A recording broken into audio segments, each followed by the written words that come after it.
हिंदू मुस्लिम card खेला जाता है। जो भक्त लोग हैं वो बड़ा एंजॉय करते हैं। ये वाली नस जो है मोदी एंड आरएसएस ने जनता की पकड़ ली है। इकोनॉमी की जो दमादोल जो हुआ अपनी गलती को छुपाने के लिए अब उमर खालिद को पकड़ा गया है। ये इनकी एक साजिश है। ये चाहते हैं देश की जनता हिंदू मुस्लिम में लगी रहे, हम अपने एजेंडे फुलफिल करते हैं। लेकिन उनको ये लगता है कि मुस्लिम के नाम से गवर्नमेंट की भी टीआरपी बढ़ती है, एक ध्रुवीकरण होता है, एक पोलराइजेशन होता है। काम तो उनको करना नहीं, लोगों से दिमाग भटकाना। एक मुस्लिम होना उतना काफी है। उमर खालिद एक मुसलमान लड़का है, जेएनयू का हिस्ट्री में पीएचडी किया हुआ, उसको कोई किसी यूएपीए की जरूरत नहीं है। एक मुसलमान होना काफी है। जो कपिल मिश्रा हो गए, तो माननीय अनुराग ठाकुर खुलेआम दंगा भड़काने का, दंगाइयों को उकसाने का काम किया। यूएपीए उनके ऊपर काम नहीं करेगा। एक ही काम है कि हिंदू मुस्लिम दंगा कहाँ कराना है, कब कराना है, उसी से उसका प्रमोशन। सुशांत सिंह राजपूत खत्म हो गए, गोदी मीडिया में चलाने के लिए भी और कुछ चाहिए। मन की बात पहले और किसी को किया करते थे, अभी माननीय कंगना जी को मन की बात किया जाए। हो सकता है अभी कहीं बिहार इलेक्शन से पहले कहीं गवर्नर भी नियुक्त किया जाए। बिहार की जनता अच्छे से जानती है, रोड पे चलते हुए मजदूरों का मरना,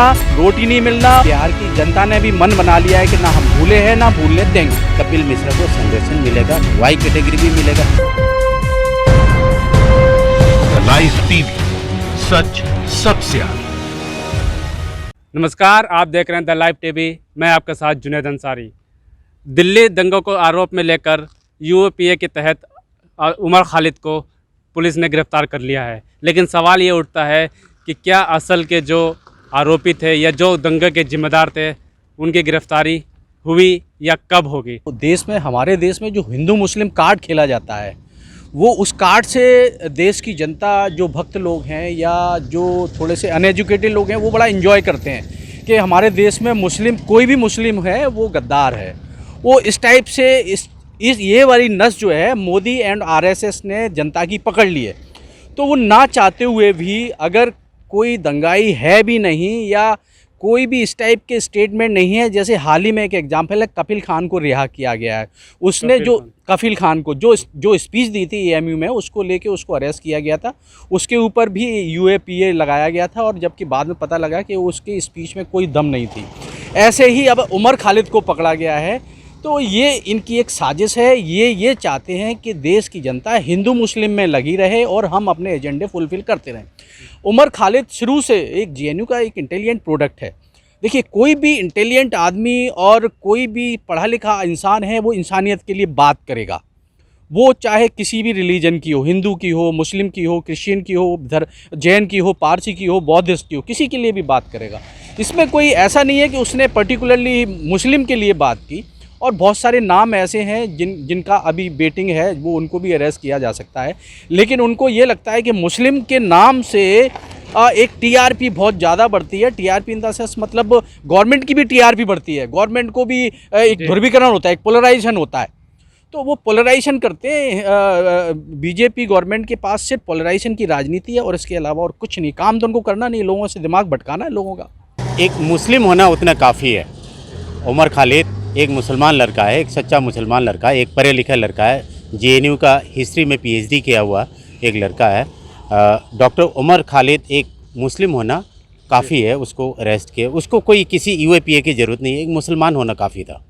और दूसरा चीज़ इस जो दिल्ली दंगा में जो है, जो असली जो एक्यूज़ है, जो कपिल मिश्रा हो गए, उसके बाद जो माननीय अनुराग ठाकुर जी हो गए, उसके बाद जो माननीय जो वर्मा जी जो हो गए, तो ये लोग जो स्टार प्रचारक है आरएसएस का और बीजेपी का।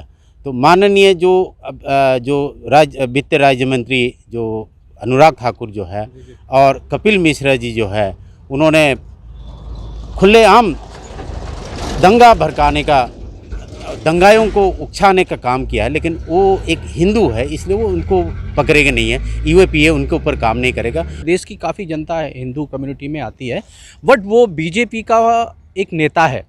और बीजेपी का नेता भी ऐसा है, वो बागी नेता है। पहले आम आदमी पार्टी में रहा था, आपने देखा हो विधानसभा में मोदी साहब के खिलाफ, प्रधानमंत्री मोदी के खिलाफ ऐसे संगीन एलिगेशन लगाए थे जो शायद आज तक के इतिहास में किसी ने नहीं लगाए, और विद प्रूफ के साथ लगाए। तो वो उन्होंने अब बीजेपी ज्वाइन कर ली। बीजेपी ज्वाइन करने के बाद बिल्कुल नापाक हो गए हैं, पाक साफ़ हो गए हैं।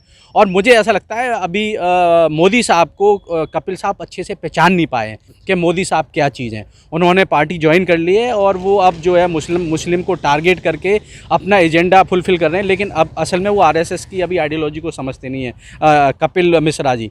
तो कपिल मिश्रा जी अपने आप के प्रमोशन को करने के लिए उनको जितना भी हो सकता है मुस्लिम के खिलाफ जाने की, जहाँ तक भी नौबत आएगी वो जाएंगे, क्योंकि उनको प्रमोशन चाहिए।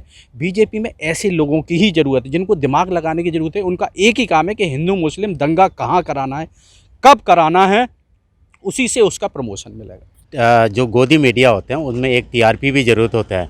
अभी सुशांत सिंह राजपूत ख़त्म हो गए, जो गोदी मीडिया में चलाने के लिए भी और कुछ चाहिए, मसाले चाहिए होता है। अभी सुशांत सिंह के बाद अभी कंगना जी आ गए, माननीय कंगना जी बोलेंगे अभी तो, क्योंकि अभी जब मन की बात पहले और किसी को किया करते थे, अभी माननीय कंगना जी को मन की बात किया जाएगा। अब हो सकता है अभी कहीं बिहार के इलेक्शन से पहले कहीं गवर्नर भी नियुक्त किया जाए। ये बहुत सारे स्टार प्रचारक तो तय हो गई हैं कंगना रनौत बिहार चुनाव। हाँ, स्टार प्रचारक है। अब स्मृति ईरानी के बाद उनकी नंबर है, क्योंकि अभी मन की बात जो है अभी पहले और किसी को कहा करते थे, अभी मन की बात जो है कंगना रनौत जी को कहेंगे। अब हो सकता है, इसलिए मैं माननीय इसलिए लगा रहा हूँ, कल गवर्नर भी बन सकती है।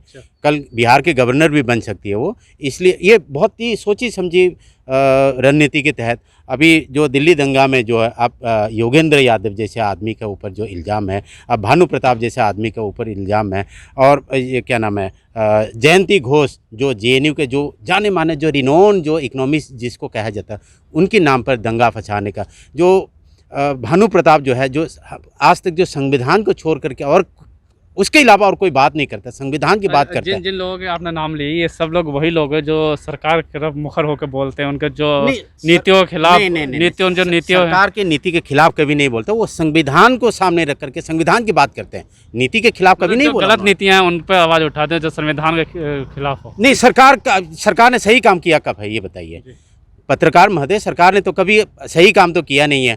आप उनकी क्वालिफिकेशन देखिए ना, आप योगेंद्र यादव की क्वालिफिकेशन देखिए, आप कहाँ किस पद पर रहे हैं, एक बहुत बड़ी एक पढ़े लिखे इंसान। आप भानु प्रताप को देखिए, आप सुप्रीम कोर्ट के वकील है, आप महमूद प्रचा को देखिए, आप सुप्रीम कोर्ट के वकील है, आप उनको टारगेट किया गया।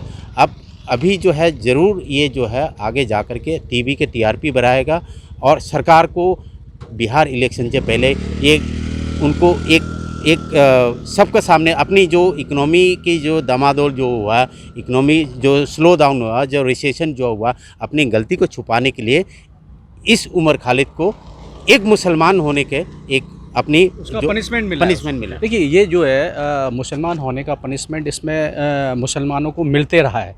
मैं मुसलमानों भाइयों से ये अपील करता हूँ कि जितना भी गोदी मीडिया है, देखिए ये जो पोलराइजेशन होने का कारण क्या होता है, हमारे जो मुस्लिम जो लीडर हैं या अपने आप को सोशल वर्कर बोलते हैं या सोशल थिंकर बोलते हैं, इंटेलेक्चुअल बोलते हैं, जो जाके मीडिया पर इतनी बहस करते हैं, नॉनसेंस बहस करते हैं, उससे ध्रुवीकरण होता है। और ये मुस्लिम के जो जनता, एक आम जनता, उससे हम अपील करते हैं कि आप अपने जो मौलाना हैं या अपने जो इंटेलेक्चुअल हैं उनको एक रिक्वेस्ट करें कि गोदी मीडिया पे वो बिल्कुल ना जाएं। अगर अपनी बात रखनी है तो आज जो stream media, main stream media, वो है सोशल मीडिया। जो भी अपनी बात रखनी है वो सोशल मीडिया पे जाके बोले, गोदी मीडिया पे बिल्कुल जाना बंद कर दें। जिस दिन गोदी मीडिया पे जाना बंद कर देंगे उस दिन गोदी मीडिया ख़त्म हो जाएगा। रही बात कंगना मैडम की, तो कंगना मैडम का कोई वजूद नहीं है। कंगना मैडम के बहुत सारे काले चिट्ठे अब निकल के आ रहे हैं। कंगना मैडम को ये पता ही नहीं होगा कि मैंने जो पास में जो किया है वो कभी भी बाद में आ सकता है सामने, क्योंकि जिनके घर शीशे के होते हैं वो दूसरों के घर में पत्थर नहीं फेंकते।